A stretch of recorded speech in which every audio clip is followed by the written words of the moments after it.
50,000 years ago, so God taught me and He showed me the sign that I could recognize today.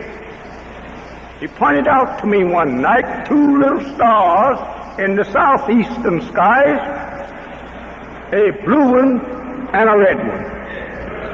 He said, it's been 50,000 years since we have seen these two stars. He said, and when they go way out of the skies from our sight this time, it'll be 50,000 years before they reappear. Every time they reappear, there will be a universal change. See?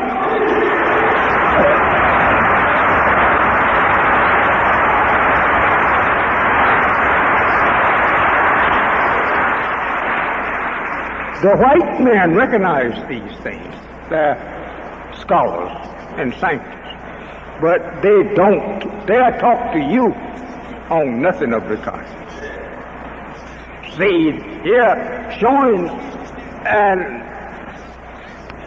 blue star beside a red star, that means removal of a world that don't correspond with the original world. You say, well, how many more times? This is to end it up. The wisdom that this one brought is to bring an end to these signs working for us to show something to come after us. This man's wisdom. And Honorable Elijah Muhammad said, nobody's ever come back from the dead for you. You got to deal with what's living. And there's no man today that can deal with me that's living.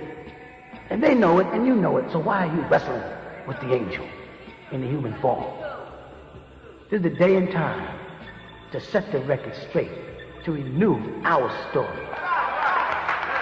The red and the blue star has become one of them, for those who know what I'm talking about. And you can look up and see a glowing star. And you watch it glow from red to blue, glow from red to blue. That is the sign that I'm here. That's all for this moment. This tape will continue. There's a series of tapes until I right a certain wrong. Guests at the Wenatchee Valley Museum and Cultural Center on Wednesday got a trip through history and prehistory. Set the Wayback Machine, Sherman. We're going back 12,000 years when this was a wall of ice here. Authors Randy Lewis and Bill Lehman offered the release of their book Red Star and Blue Star Defeat Spexman, a retelling of the Wenatchee Indian story of twin heroes who battled a river monster on what's now the Columbia, making the world safe for human beings to inherit.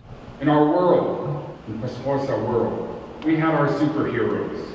We had an entire pantheon of characters. For an audience of about 120 people, Lehman, a Wenatchee historian, and Lewis, a Wenatchee tribal elder, combined stories and photos to show how the oral history of the tribe relates to geologic landmarks along the river. Lewis grew up on Stamilt Hill, and his family has roots among both the Wenatchee Pasquosa tribe and the white settlers who came after them.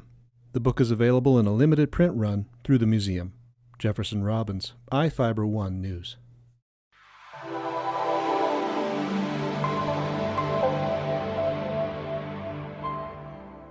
But now is the time. You can see the signs of the time. The things I'm telling you are happening right now. Honorable Elijah Muhammad told you to expect me.